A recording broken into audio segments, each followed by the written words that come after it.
A to Z Sports Big Orange Podcast. I'm Charlie Burris.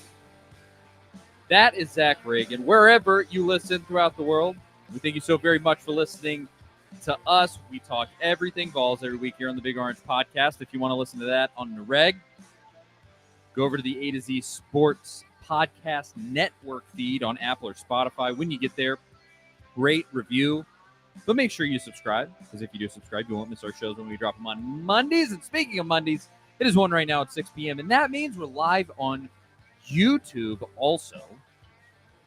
A to Z Sports Tennessee Volunteers. Go there, hit that subscribe. We're almost to 2,000. Trying to get there. Subscribe. And the like button too. You know, do all the stuff. But also hit the notification bell. If you do that, you'll be notified when we go live, and you can come and hang out, comment, be a part of the show.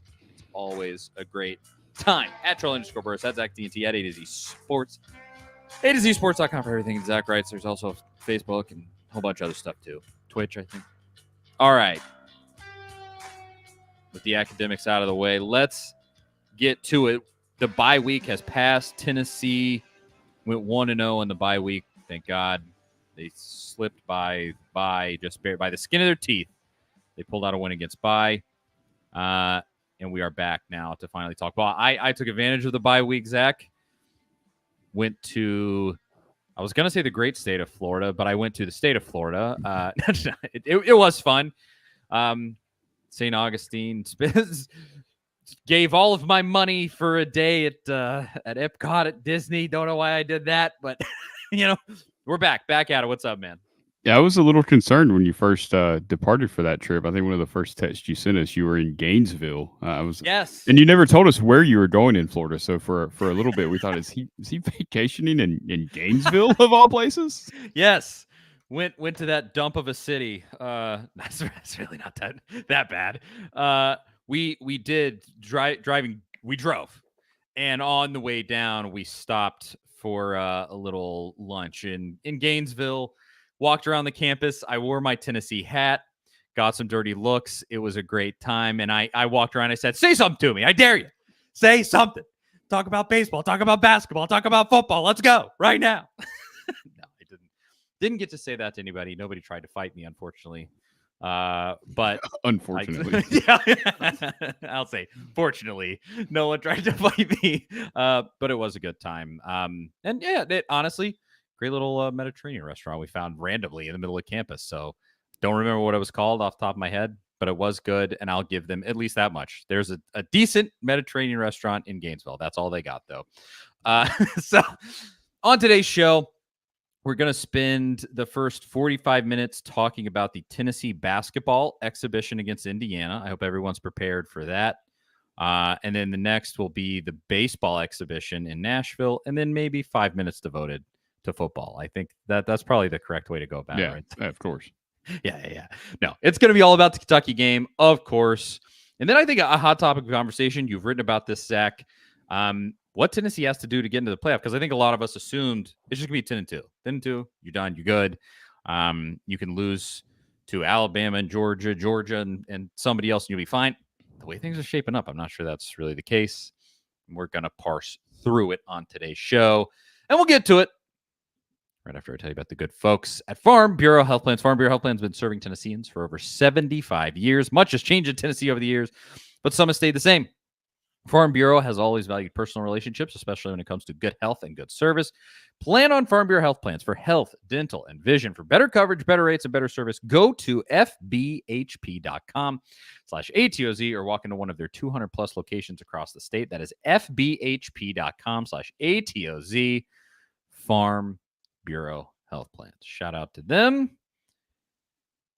Thank you for supporting the show for so long. All right, Zach. So the bye week has passed, and you got Kentucky coming up. We got to watch Kentucky play Auburn, and I don't even know if I want to say Kentucky got off the bus for that game. I mean, good Lord. The Auburn ran for almost 300 yards on them and just kind of waxed them on Kentucky's home field. Have you seen the record that they have on their home field in the last few years? It's like 2-13 in their last 15 SEC games on their home field or something. I was just like, what even is Kentucky at this point? Because they're not a basketball school anymore. I mean, they got thinking some former player now coaching the team. They're not a football school. I don't know what they're doing over there, but it's ugly. And I would say just right off top, Tennessee can't lose this one. Yeah, no, it definitely not a game they can lose. Just a month ago, right at a month ago, this was a game that we were all of a sudden like, oh, that might be a little tougher than normal. I mean, yes, Tennessee has great luck against Kentucky, and they've rarely lost to them over the past 40 years. In fact, all their losses usually have come in seasons when Tennessee was absolutely dreadful. 2011, 2017 with Butch, and obviously the 2020 season with Pruitt. That was the game where everybody was kind of like, okay, this is about done with the Pruitt era.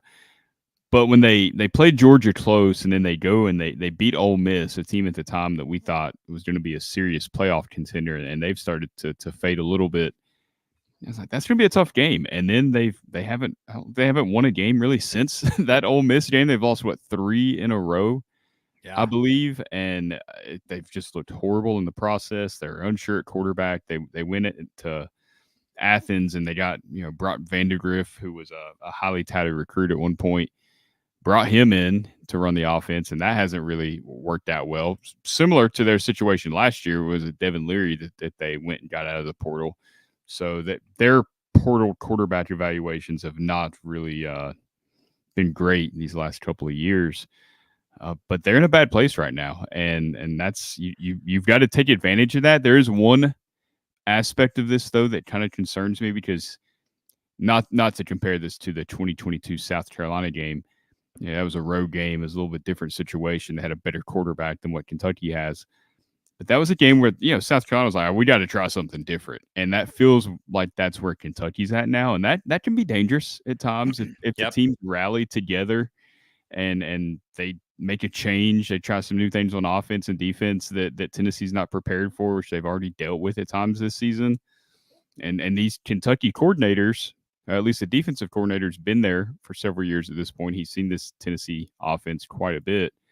So there's a little bit of concern there. You can't completely just sleepwalk through this game, as a fan. Obviously, the players hopefully are not after the Arkansas game earlier this season, but it's one that should not be a problem on paper based on what we've seen the last couple of weeks. But it's real dangerous to assume those kinds of things in the SEC, especially this season.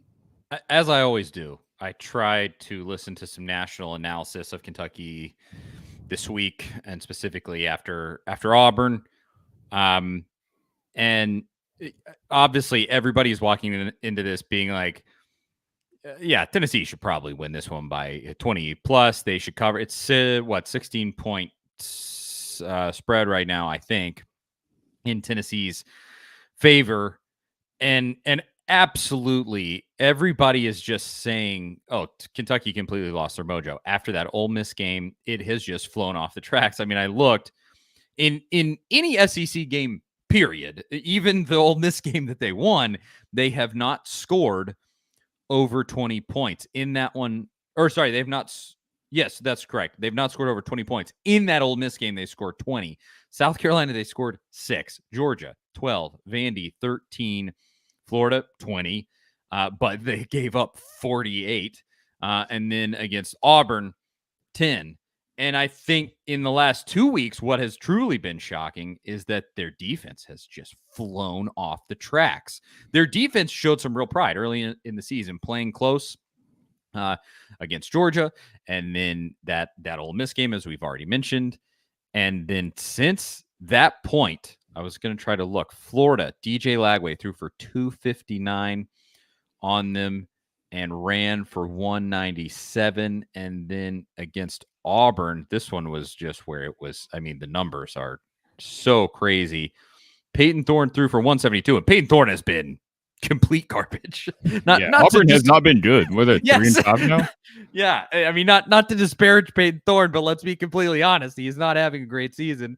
And then they rushed as a team for 327. I said they got close to 300, but it was just the single starting running back, Jarquez Hunter, went for 278 against Kentucky on Saturday, and they went for 327 as a team. I mean, what in the world happen. And what it makes me think of, and because let's be honest here as Tennessee fans, we have seen the demise of some coaches in our time. It kind of seems like Richt has lost his team. I mean, they look like they have phoned it all the way in. Now, it's a great point that it could be like that South Carolina game where suddenly they're in complete desperation mode and they try to switch things up and do this or that. But as of right now, I mean, it's ugly for Kentucky. Yeah, and I really don't anticipate them suddenly finding the answer against Tennessee, especially the way the Tennessee defense is playing. You remember that 2022 South Carolina game? That wasn't the best Vols defense we've seen. They had some decent moments, but you're beating Alabama 52-49. You were winning because of the offense. Completely different story this season. This defense has been elite, and they haven't allowed 20 points in a game yet. I mean, it's mind-boggling. I can't see Kentucky being the team that all of a sudden figures out how to score against Tennessee's defense. That just doesn't seem likely. And you would think Tennessee, I know they've had the offensive struggles lately, but maybe that second half against Alabama, they finally kind of started getting their rhythm, because it hasn't really been the scheme. We've talked about this plenty at this point. There's the shots have been there. It's been execution. Things haven't been crisp. Some of the play calling could be better in certain situations, but plenty of the play calls have yielded the desired result. They just haven't been able to execute the play. Against Alabama, they finally start connecting on some of those shots. So maybe that chemistry is starting to build, because that's really probably what this mostly is. I know Nico is taking some heat for overthrowing some guys on some of these deep shots, but I think it's just, look, some of his best passes have been to Dante Thornton. I don't think that's a coincidence that they're maybe on the same page. He understands Thornton's tempo and his routes and is able to get the ball to him. Whereas with Squirrel, even Brew McCoy a couple of times, it hasn't been quite as crisp on those deep throws. Brazel at times, they haven't been able to connect. That one great catch in the end zone notwithstanding against Alabama. So the more reps that these guys have, the better we're going to see that offense perform, I think, as we get down the stretch. And what a better night to break out than this Saturday night against Kentucky. Bringing out the dark mode uniforms. It's that time of year, Halloween, spooky Rocky Top's going to be playing throughout the stadium. It's going to be a raucous atmosphere, because despite the offensive struggles, this team's still 6-1. You're coming off wins against Florida and Alabama. The fan base has been as energetic and as loud as ever during these games. If you can break out and kind of have a repeat of 2022, that Kentucky game, they won 44-6. I mean, that sets you up for this final run of the season. We got Mississippi State, UTEP, which you should have no problems with, in that big game against Georgia, and obviously Vanderbilt, which is probably going to be a tougher game than obviously we expected going into the season. But at the same time, I don't think Vanderbilt's got the depth to continue that all season long. They're going to wear down. That's going to be their last game of the year. Tennessee has the edge on talent and depth. Don't cross that bridge when we get there. But if you can come out of this Kentucky game kind of firing on all cylinders, you're going to be one of the most dangerous teams in the country. And I know that that's not really the narrative right now, because everybody kind of gets stuck in like, well, this is what they've done so far. So, we expect that to continue. I think this is going to be kind of like that baseball, basketball feel, where the teams that get hot in November, it's not going to be like this one dominant team all year long. Just get hot in November, get in the tournament, and make some noise. You want to host a game, of course, but just get in and anything can happen. It really has that feel. Yeah, I said in the last couple of weeks at some point, but now with the 12-team playoff, you have that March Madness element where you're going to have underdogs that are able to come in here and do something. And even if you're not in that top four, but you're as everybody says in March Madness, playing right at the right time. Yeah. You'll be right there. We got a lot of great comments so far. Haven't been able to get to them yet. Eric Garce says, complete offense coming up against Kentucky. Going to talk about that in just a second, but you certainly got to hope so. Because that I would say it has to come at some point if you want to win at the highest level. No better time than now. And then he also said, Florida does have us outnumbered in track and swimming. That is true. I will give them that. I didn't walk around their campus this past past week saying, let's talk about swimming. They had me there. They did have me there. Billy Bob said Kentucky has only scored 6 touchdowns all season.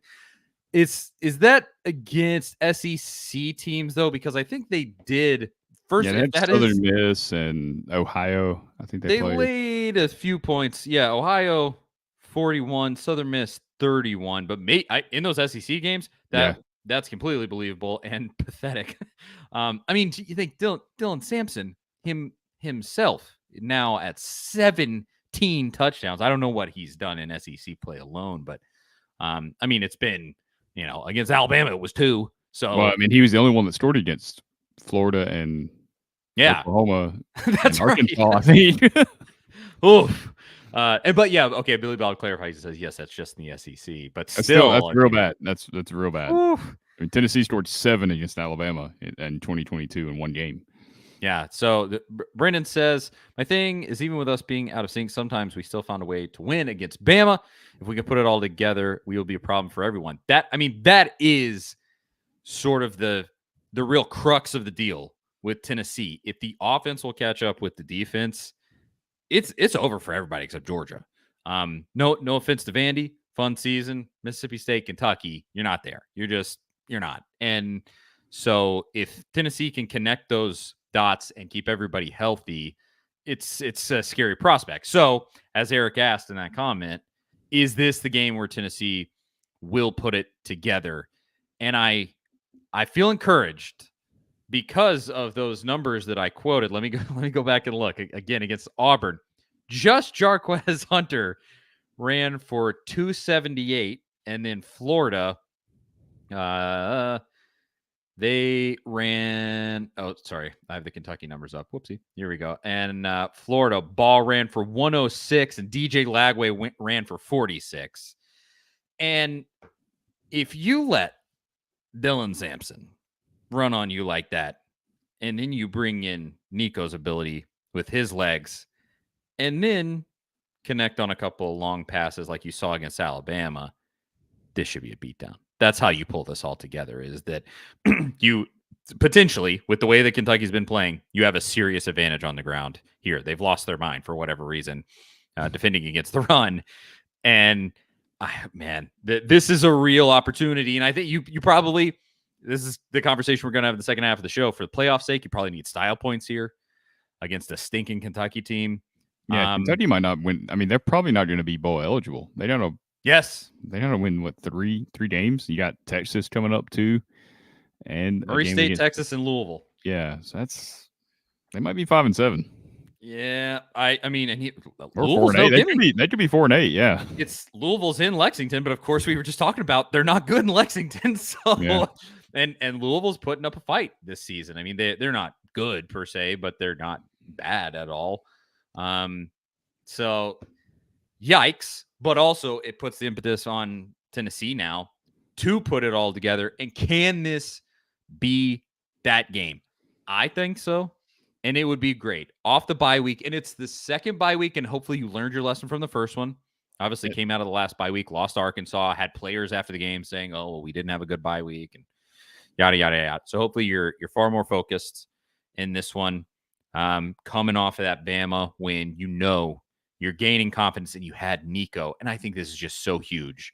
Obviously beating Alabama in itself, that piece alone is just massive in a way that's hard to undersell. But the confidence that hopefully he gained from, I mean, what's the right way to frame it? Kind of getting popped in the mouth in that second half and taking hits and scrambling and on certain plays, kind of putting the play on his back and making things happen. I would say Dylan Sampson was the guy. If anybody quote unquote carried the team, it was him and the defense. But at certain points, I mean, Nico plays with his legs that got Tennessee way down deep into the red zone and just, obviously huge throws to Brazel and some things like that. It's there. And I think this can be the game where they do it. You definitely got to go take advantage of that run defense. If Auburn put that up last week, Dylan Sampson's got to find a way to rush for 150 or more, depending on what the usage is there. He won the game last year for you against Kentucky in the fourth quarter. So he's had success against this team. I like the odds of him finding more running room in the first half in this game. That's kind of been the struggle lately for the offense, which has really set everything back. I mean, if you stop the run, and I know a lot of national guys have talked about this, but it's accurate. If you stop the run early, you get Tennessee in these 2nd and 10, 3rd and 9 situations. It's just so much easier to defend their offense because you kind of know where they're going in those situations, what they're trying to do. If Dylan Sampson can come out of the gate hot, I think he just opens up everything. I like what Billy Bob said earlier about Nico. If you can get Nico out of the pocket earlier, I think that's been very apparent that he's so much better on the move. Yes. He's got to figure it out in the pocket. I mean, he's got to hit those shots when he's in the pocket. You can't always roll him out. You don't always want him on the move. You expose him to some hits there. But to get him in a rhythm early in that game, I wouldn't mind seeing a few designed rollouts and let him throw the ball on the move if it's there down the field and just get things going. I think that would be a good idea instead of just expecting him to sit in the pocket and hit those deep shots off the bat. Maybe if he finds that rhythm, he'll settle in. He can kind of take off from there. Those first drive of the game, if you can go score on that drive, something you haven't done in since pre-SEC play at this point, I think you can maybe. We haven't really seen this offense when they get in that rhythm early in a game. I think it could flip a switch just like that. It's not it's not automatic that that's going to happen, but I think if you can, like I said, just run the ball with Sampson, roll Nico out, hit some of those shots, let them settle in, and let's see what happens. Yeah, Willie B says we'll have to start fast and continue throughout the whole game. Starting quickly would be the single most encouraging thing that this team could do, because for anybody that's watched the post-game shows or our podcast after these last 3 weeks, I have just been, and I think everybody probably has been, completely beside ourselves watching Tennessee get blanked in these first halves. I mean, what are you doing? What is happening in the first half? It's so frustrating. But yes. I mean, it's been like a mixture of things, though. There's been misplays, there's been turnovers. I mean, twice we've seen them go deep into the opponent's territory, turn the ball over. You had the Sampson fumble, the botched snap or RPO, I think in the Florida game as well. Those you just can't do that early in the game. You've got to get that momentum. You've got to take care of the ball. Jay brings up a decent point. He says, I'm all in on Josh. But scariest that I've read recently is that he's yet to start an offensive lineman that he signed from high school. That is strange. And true, yeah. It is odd and somewhat concerning, but with the transfer portal, there's been some weirdness there because you've kind of gotten these situations where, you had Cooper, who's been there for, this whole time that Heupel's been there. Spraggins there this whole time. You inherited guys that started multiple years. Darnell Wright started 2 years. If you remember Darnell Wright, I mean, he's talked about, he was ready to almost quit football. He was not planning on being drafted. And he was a 5-star coming out of West Virginia when he signed with Tennessee. Wasn't really doing that great. Played left tackle in 2021. They flip him to right tackle, and he just takes off. So I do believe there was development that happened there. I don't think you can just say, oh, that was a Pruitt guy. Tennessee just inherited him. They did, but I think he got better playing under Heupel and Ellerbe. And you've went to the portal to plug and play with these guys, and I don't know if it's bad evaluations because I think some of these offensive linemen have played well under Heupel. It just hasn't been the ones that he signed out of high school. I mean, it's getting to the point where you can't keep saying it's early. It's year 4. Somebody like a Bennett Warren, David Sanders coming in next year. Somebody's eventually got to step up. God knows you need to find a center at some point. Cooper Mays cannot come back another season. I think it's concerning. I don't think it's fireable quite yet because I don't think Heupel's going to fire Ellerbe at any point unless things just really go off the rails. And I think if you do fire him, I think you risk some culture issues at that point. If it has to be done, it has to be done. And you cross that, you hope that it doesn't have to be done and that you do see some development coming up soon. It was funny. Heupel was actually asked that about development of the offensive line and if there's any young players that are pushing for opportunities right now. And he just gave this vague, answer, all-encompassing answer. Didn't really single anyone out, and I was like, oh, I was hoping to hear a few names there that you were encouraged by. So Yeah, it's definitely a concern. it is. But I will say of the guys who are starting, obviously for Tennessee to have the breakout offense and to bring everything together, defense and offense, it's imperative that this offensive line plays well. And they played much better against Alabama after stinking for all of that time, especially in that second half. They started to bring it. Now to start off quick, you need these guys to be moving earth so that Dylan Sampson can run and so that Nico can run and throw the ball effectively and have a clean pocket or roll out. Don't get called for holds if Nico rolls out of the pocket. That's been the frustrating part. So Oh, that to go along with the turnovers, you've had several really nice plays on opening drives get called back for holding, and sometimes it's not even near the play. It's just like just be smart. I mean, if you're going to get beat. If it's not going to impact the play, just take the L. You lost the rep, move on. I mean, it's going to be give and take the whole game. You cannot put your team in that situation, and unless the guy's coming free at Nico, at that point, yes, hold him, protect Nico, deal with the consequences. But otherwise, you've got to be aware of kind of what's happening and not let that happen. I mean, as Zane says, Dylan Sampson probably has a chance. He said he'll throw himself knee deep into the Heisman race this week.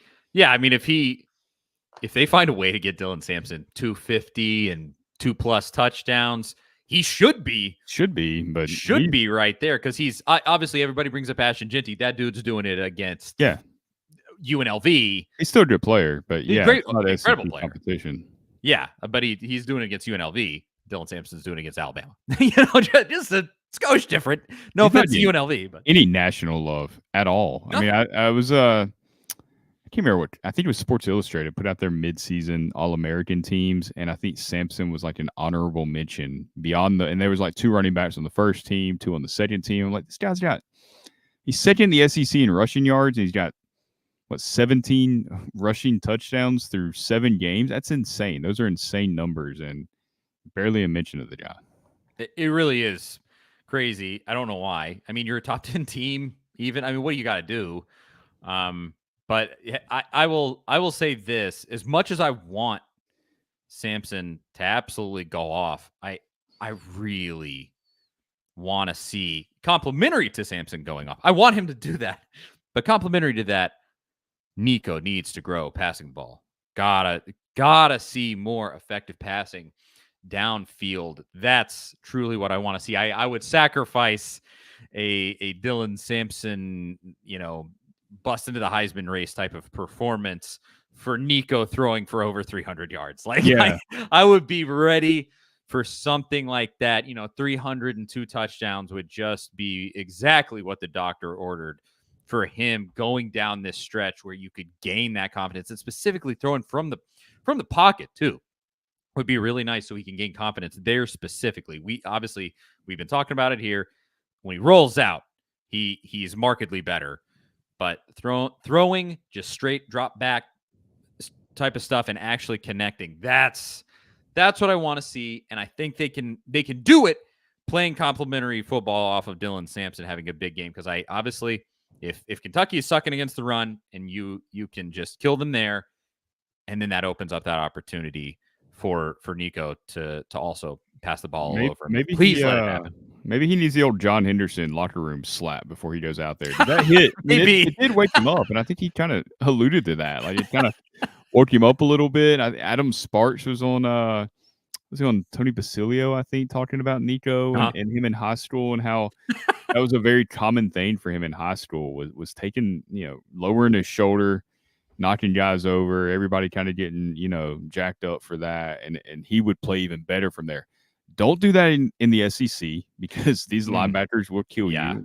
These are future NFL guys, some of them. I don't think that's a good idea, but, a little bit of contact, something to get him going there before the game starts. It so clearly gave him juice to whatever extent and in whatever way. I don't know what it did, but it got him in the correct headspace.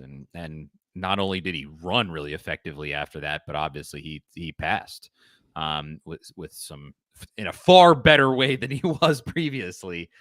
And here Big Vol Daddy says, GBO, we own Kentucky. We do have to get to this portion here, Zach, before we move on to talking about the playoff. Tennessee does own Kentucky. That's 100% true. And so, will Tennessee win this game? And if so, by how much? I guess I'll throw it to you, Zach, to give your initial prediction. How exactly are you feeling about this one coming off the bye week for Tennessee? Yeah, I mean, I didn't feel good about that Alabama game coming off of the Florida game and that performance. I should have followed your lead on that, and I predicted Tennessee to lose. I feel a lot better about this one. I think you can kind of tell that. I think this offense is gonna. I feel like this is the breakout game we've been waiting for. I didn't think that was going to happen against Alabama. I had no idea what to expect against Florida. Just feels like everything's there. The atmosphere is going to be elite. You're feeling good coming off of a couple of wins. I think this team is mature enough where, yeah, you beat Alabama, you beat Florida. You got a lot of guys on this team. It's not the first time they've beat them. You know, Dylan Sampson was on those teams. Cooper Mays, Spraggins, Rumor Troy, Squirrel White. Like they've been there, done that type of deal. So it's not like you're riding high just because you beat Alabama.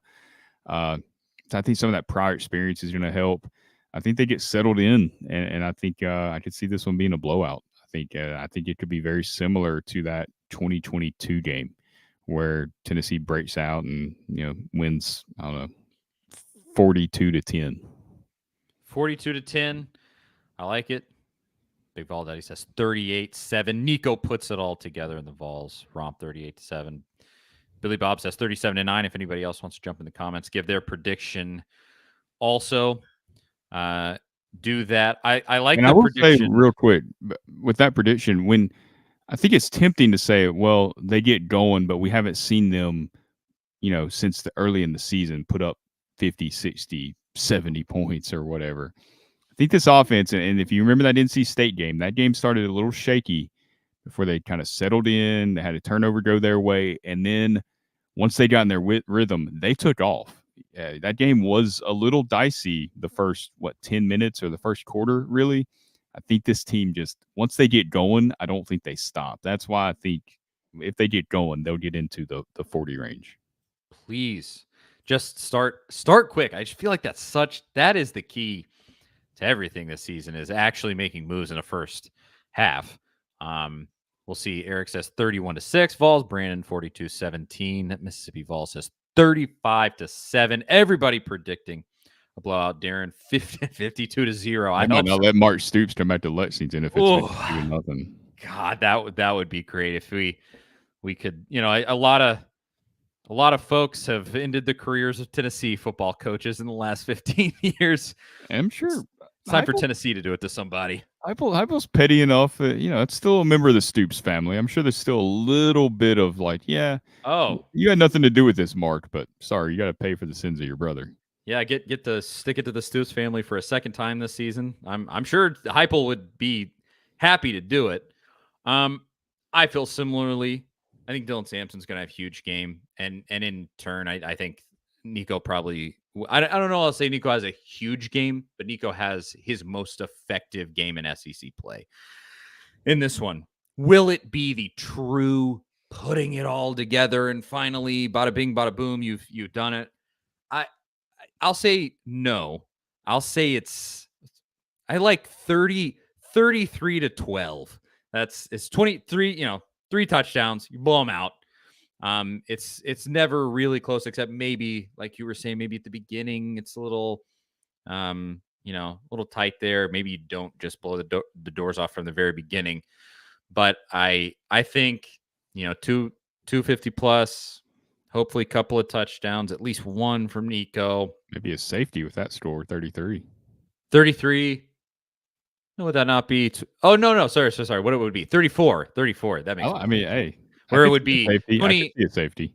28 and then 2 field goals. There's going to be field goals for Tennessee, I think.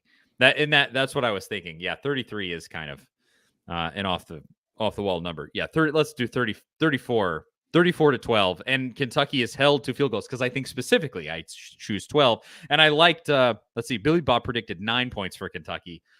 It's all field goals for Kentucky, and specifically they get down into the red zone a few times.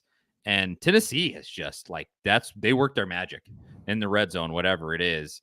and Kentucky only musters up some field goals throughout the game. So I hope so. 34-9, you said, or sorry, 34-12, and you said 42-10.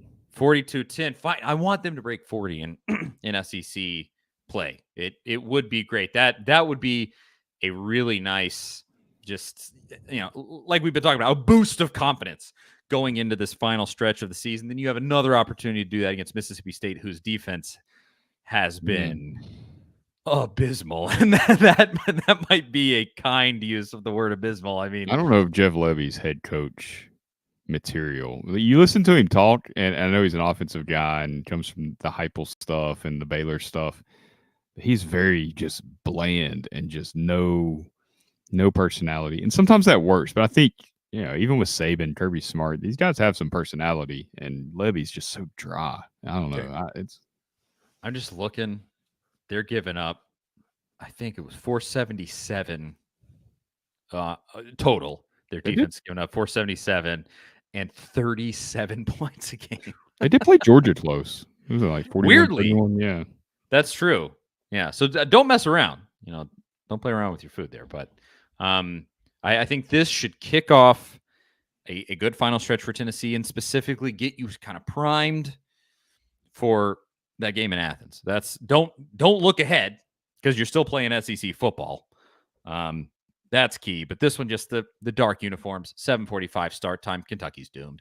I think you've seen, if you've looked at Twitter, just the Kentucky contingent on there is just like, just don't beat us by like 50, please. Like, just keep it to 30, maybe. Like, they're kind of consigned to their fate. So take them up on that and absolutely crush them. That's what needs to happen. Tennessee can put it all together. Let's do it. So, all right, we will wrap up the show with a little talk now about the playoff. Zach has written. You said this week. As I told you, I've been out of town myself, but you said you wrote this week about Tennessee's playoff chances. And I think a lot of us assumed that Tennessee would be able to sort of just take 10-2. You're there. That's it. Not so sure it's going to be that easy. And we'll talk about exactly why right after I tell you about Zen Sports. Football is back. What better way to bet on the big games than with Zen Sports? When you sign up for Zen Sports, you'll automatically earn up to a $100 no danger first wager. If your first bet loses, you'll be reimbursed for the amount of your bet up to $100. And for football season, Zen Sports is launching a revamped betting platform for both college football and the NFL. And they even have daily super boosts that are 16% over their Tennessee competitors. Zen Sports offers a one-of-a-kind VIP rewards program. Also, if you qualify, you'll earn monthly comps at sporting events, concerts, or even sportsbook bonuses. It's incredible. Go to zensports.com/VIP and you can check that program out too. What are you waiting for? Start betting with Zen Sports and you'll receive true odds on all parlays and an enhanced user experience. Go and download at zensports.com today. Zen Sports, betting just got better. If you have a gambling problem, call 1-800-899-9789. Terms and conditions apply. No danger. Wager limited to plus 500 odds. Qualify. Boosted odds are derived from equivalent parlay bets offered in Tennessee. Must be 21 or older in Tennessee to bet. Zen Sports. Go download it. All righty. So as we were just saying, the presumption early in the season was, 10-2. I mean, you're good to go, which in 2021, when you went 10-2, that would have been 100% true. You would have had that loss to South Carolina, and Tennessee finished, wasn't it like 7th, something like that? That regular season? Six. I think they were 6th, right behind Alabama. You would have hosted. You would have been hosting a playoff game in that spot. And now, just the way that this season is stacking up, you have Texas A&M kind of having a special run. Obviously, you have Texas and Georgia. Alabama is an outlier there, although I would say be praying that they lose to LSU. But at the same time, then at that point, you have LSU entering the fray. And there's just this whole stack of teams that either only has 1 loss or 2 losses, and they're not all going to get in. I think at least 4 SEC teams are getting in, maybe more depending on how everything shakes out.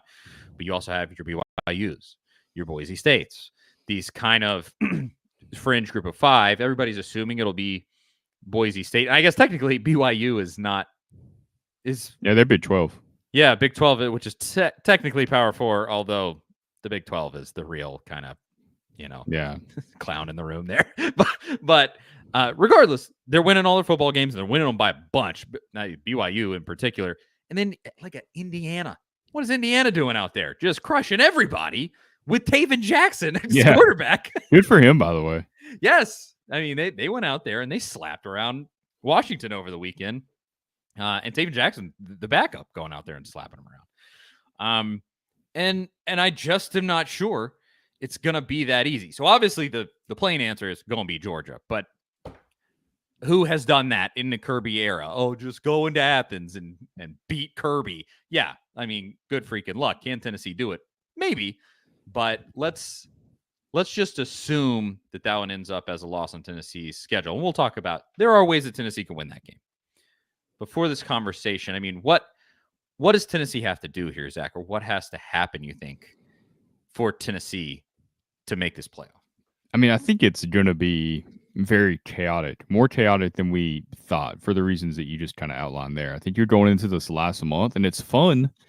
I think it'll be real fun watching these teams jockey for these 12 positions, but there's going to be some good teams that deserve to get in that don't. And right now, I don't know how you can even begin to sift through which team is elite, which team is not, which team deserves it, which team doesn't. Because I think a lot of these rankings and these playoff predictions, they're just based off assumptions. Like, well, Ohio State is Ohio State, so of course they're going to get in with one loss or two losses. Texas is Texas, same thing. But who have these teams beat? Ohio State hasn't beat anyone. And looked terrible against Nebraska. Yeah, I don't know if I don't think they've even beat a ranked team. No. Texas, beat Michigan, who's got 3 losses now. You've beat Vanderbilt, I guess, is a quality win at this point, but they're out of the top 25 as well. I don't think any of the teams that Texas has beat is in the top 25 anymore. Penn State's undefeated. Who have they played? I don't think they've played anyone ranked. Maybe Illinois was ranked, I think, when they beat them. You can go through the list, and it is none of these wins are really that great, yet certain programs get the benefit of the doubt. If you go look at who Texas has beat this season, and then go look at like Pittsburgh, who's undefeated. Pittsburgh's ranked 18th. Texas is in the top 5. The quality of opponents, their wins are not that different at all. I mean, it's very similar type teams that Texas has beat, that Pittsburgh's beat, yet Texas gets the benefit of the doubt. Pittsburgh doesn't. I think Tennessee kind of falls in the middle of that. They're not getting the same respect as the Ohio State, Texas, Georgia. I mean, Georgia's another one. You beat Texas, who's beat really no one. But we consider that a good win just because we've decided that Texas should be a top 5 team, just because that's where they started out in the preseason, and they've only lost one game to Georgia. So none of it really makes sense, but certain teams getting the benefit of the doubt. You've got Tennessee down here that's lost to Arkansas, and that's like a scarlet letter for Tennessee at this point, because it's like, oh my, you lost to Arkansas, who's really not playing bad football. They're not going to be in the playoff conversation, clearly.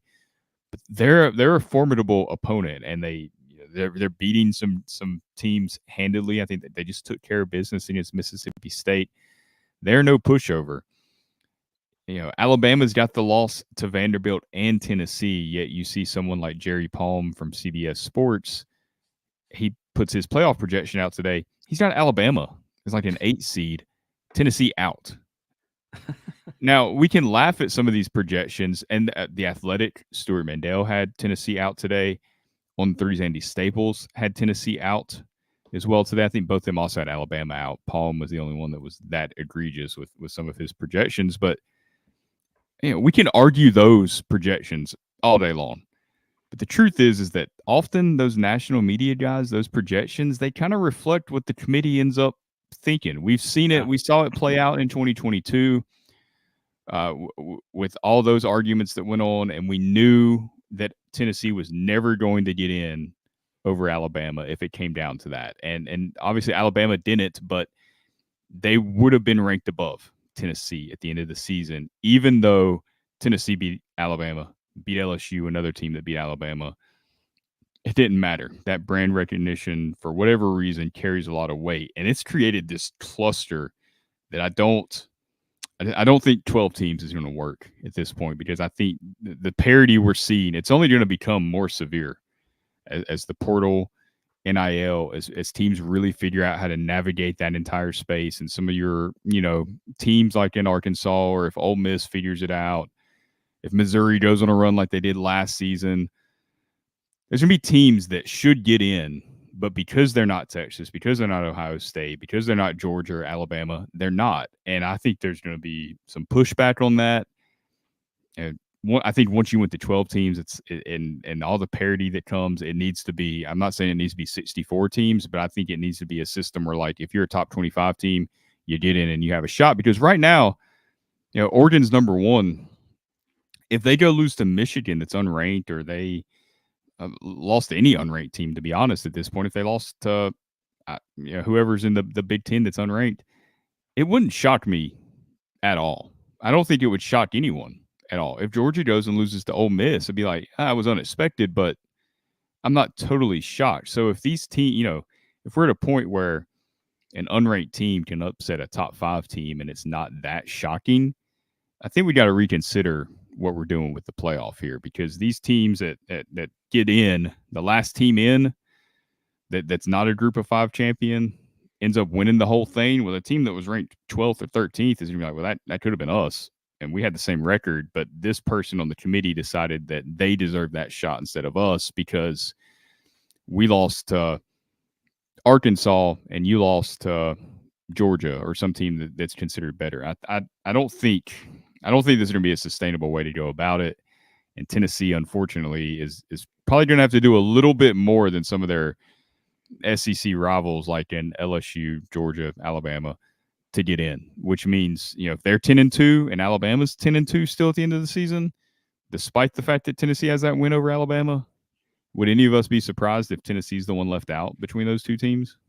Well, and Alabama would have, I think, it's not this week. I think it's next Saturday. They play at LSU. It's a night game too, so yeah. And I mean, that obviously, if you win that one, that's a pretty solid win. They would add that to the rest. Like, there's a lot that could make this fall into place for Tennessee. Like, I was just looking. Texas A&M plays at South Carolina this weekend, night game. We know how that goes. Yeah. Hello, somebody. South Carolina's like a Jekyll and Hyde program at this point. You never know what to expect. Exactly. And I gotta feel like if you have Texas A&M lost to South Carolina, lost to Notre Dame, and Tennessee lost to Georgia, lost to Arkansas, Tennessee gets the nod there. And I mean, you're ranked ahead of them at the moment. And so I gotta think Tennessee would get the nod there. So maybe you get some help in something like that. And who knows, there could be chaos. I think it would have helped, or would help a number of people if your Boise States and your BYUs would lose. Well, I mean, somebody's going to take that group of 5 spot, no matter what. Yeah. And so one of them, it doesn't really matter, because somebody's getting that slot. And same for whoever wins the Big 12. I mean, that could be BYU. Yeah. Yes, and it could be. And so you'll kind of have 2 sort of stolen, quote unquote, stolen bids. Yeah, at least 10. Rules 10 are rules. basically, yeah, at large. I mean, they're really, because look, whoever wins the Big 10, the SEC, ACC, you're getting in anyway, most likely. Yeah. So you've really got 10 spots that could be considered at large in a sense. They're going to be top 10 teams that get those spots. But my problem is at the very end, it's just going to be these teams that get left out that have just as much of a argument to have that spot as the team that eventually gets it. And when it's that close together, when it was 4, it was a little bit different. You had these arguments, but it was like, you should have won your games, or I don't know. It's just, I don't think 12 is the way to go with the way this season's played out. I think easily within the next 5 years, might not even take that long. It'll be a couple of things. What you're talking about, I think it'll be these teams, too many teams jockeying for those final positions, and they just want to include more. But I think ESPN's going to see how much of a cash cow this thing is, because you're going to have games that were typically just sort of meaningless bowl games suddenly being massive national championship implication games. And everybody's, I mean, it's like with the NCAA tournament. I'll watch stinking Michigan State and Elon play. Yeah. And I don't give two craps about either of those teams. But in that scenario, it's a tournament, single elimination. Oh, what if Elon can pull the upset? Oh, my gosh. Blah, blah, blah. It's so much more intrigue. And then they're going to see like, oh, the ratings are huge. Yeah, let's expand this thing and make more money for ourselves. And I think that will happen. But this season alone at 12 teams, I think it could be things fall into place, like a Texas A&M loss or whatever could unfold there. There's a whole set of stuff that could happen. But also, Tennessee got to win with some style points. I hate to say it, and it's stupid because if you're good, you're good, you're good. But Tennessee's the only team that really gets that treatment. You know, Georgia goes and beats Texas 30-15. They put up, I don't know, was it less than 300 yards of offense or something? And that's this great win. It's this dominant win. Tennessee beats Alabama 24-17, and it's an ugly win. Well, you crushes their offense, crushes Alabama's offense. Yeah, you put up 400 yards of offense too yourself in that game, I believe Tennessee did. Yep. And the narrative is that it's an ugly win because it's like it's built into the psyche now of a lot of the national guys and opposing teams that, well, Josh Heupel's only good if he's scoring a lot of points. He can't sustain winning. Tennessee's not supposed to win that way under Heupel. They're not supposed to be this defensive juggernaut. That's not who Josh Heupel is, and they don't really respect that aspect of it. It's like, well, you're winning because good thing you got that defense, or you wouldn't be winning these games. It's kind of how they, and it's not. It bugs me to death because you just got to go win, and these are games that Tennessee has lost every single year almost before Heupel was here, and you've now won them in shootouts. You've won them in defensive battles. Like, you've just got to go win. But for some reason, Tennessee, it's like, no, you know, that you got to have the style points for us to really respect you. I think if again, assuming a loss to Georgia, sort of how we're having that conversation. Again, I'll emphasize, we're not defeatistly saying that's for sure a loss. Tennessee can beat Georgia, in my personal opinion, but it's going to be really, really tough. And under Heupel, Tennessee's played relatively poorly on the road. So assuming that those style points, I think if you smash Kentucky, you smash Mississippi State, you play, I think this is imperative, play Georgia as close as possible. Have it be no more than a 6-point game, something like that. Play them really close, really tough. And then in that case, just with the way that Vandy's played, I don't think you even need to smash them, but I would say it would. Oh, I mean, that would be huge. Alabama went in that just incredible atmosphere they got there in Nashville and lost. And Texas really, I mean, clearly the crowd was a factor. You only beat them by 7 points or whatever it was. So if you can go win in that kind of atmosphere, I mean, that's, you know, win by 20, 25, 30 points, that'd be huge. Yes, I think it would be. But even, you know, just a good, solid, like 2-touchdown win. Oh, Vandy gave trouble to everybody, but Tennessee kind of disposed of them relatively easy. Like something like that, you probably give yourself a pretty decent chance. Because I think you will get respect if it's like, okay, Tennessee looked like a real team outside of that Georgia game. And even in that Georgia game, they looked like a real team. Because I think, just judging, I think there's going to be this air of like, can that team actually compete for a national championship? There's going to be that question, which is a very like subjective, amorphous question. But if you smash everybody down the stretch, again, that sort of playing right at the right time deal, and then your single loss is a really close one to Georgia, I think you would get in that scenario, or at the very least, you'd give yourself an extremely good chance, even despite the backup of teams. You might get there's 3 teams at 10-2, they're not all getting in, but Tennessee boat raced everybody except for Georgia. They look like a team that could really compete. You could have people having those conversations and could get in. So I hope it's simpler than that. Yeah, I think it matters. I think it should matter how you're playing. Yeah, the last month. In theory, you want to get the 12 best teams in this playoff, and that's never going to happen because of the Group of 5 deal and the Big 12. But you want to get the teams playing the best. Not that, you know, that Georgia playing Kentucky close in September. That's not the same Georgia team we're going to see in December. I think we all know that. And the same goes for hopefully for Tennessee, the team that lost to Arkansas. It's not the team you're going to see in December. Like these teams are going to get better. Uh, there's just too much stock I think put in sometimes early season performances. It matters if you won or lost those games, but you beat NC State by 50. That game doesn't really mean much at this point. The same should kind of go for losing Arkansas. If they come out and they blow everybody out in November and you beat Georgia or you play them close, whatever the case, clearly you're a pretty good team that's playing at a high level at this point. How are we going to hold that Arkansas loss like, oh, this was just a devastating loss on your resume? I mean, you got to treat Alabama the same way. Losing to Vanderbilt, you've got to treat a lot of teams the same way that dropped these early season games that didn't look that great on paper, but that's just not who they are anymore. And it's, I don't know, like they don't seem to view it that way. It seems like it's all where you lost to this team, and then that team ended up, maybe Oklahoma was playing better in September than they are later in the year, or whatever the case, and they try to judge it all based on that. I'm like, these aren't the same teams, that played in September that are playing in November. I think you have to take that into account. Hopefully they do. I hope so. And obviously it's a brand new thing. Who truly, I don't know knows? what to expect from the committee. How will they view some of this? I mean, it is really a wild card what to expect from them. These first rankings will tell us a lot when they come out, and we'll have a decent idea of how they view certain teams and how they view certain wins. It'll be much better, much easier to kind of forecast what Tennessee needs to do once those first rankings come out. We'll see.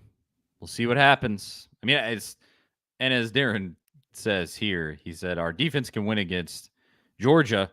Just do yourself the favor and beat Georgia, then you don't have to worry about it. Yeah. Then it's not a concern. You're making a playoff if you beat Georgia, period. Oh, yeah. Honestly, you're probably making the SEC championship game, which actually, that's kind of a whole separate conversation. That's probably too... I think we're kind of wrapping it up here. I think if you're a 2-loss, if your second loss comes in the SEC championship game, I think you have to automatically surely be in. I would certainly hope so. I mean, you're the number 2 team in the SEC. You would think that would be an automatic, but don't put it past these idiots out there, that make these decisions. And now you're in a spot where who knows where, if you beat Georgia, you're not going to play Georgia in the SEC championship game. I guess you'd play like A&M would be your most likely opponent, depending on how, because they haven't lost an SEC game as of now. Yeah, as of now. Although, do not sleep on that South Carolina game, A&M. Yeah, that's true. That'll be an interesting one to watch. They got, I mean, it's interesting who they're going to play at quarterback, A&M specifically. And South Carolina's defensive line is really good. If you're playing that freshman and he's kind of getting crushed, where do you go? I don't know. It's a weird place to play at night. We know better than anybody. All right. Charlie Burris, Zach Reagan, thank you for watching. Yeah, Philip says South Carolina going to get him. Lordy, I hope so. Yes, just sort of solve some problems for us. I'll speak it into existence. The A to Z Sports Tennessee Volunteers YouTube channel. Hit that subscribe button. As I said, we're so close to 2,000. Want to get there ASAP and watch Lucas Panzica's videos that he's been doing during the week. Now they're awesome, and Lucas is awesome. We had him on last week, so go check everything out. Do all that stuff, Twitter, whatever. You know where to find us. But thank you for watching, for hanging out, for commenting, being a part of the show. It means a ton. Couldn't do it without you. All righty, that's it. We will talk to y'all next week. See you guys later.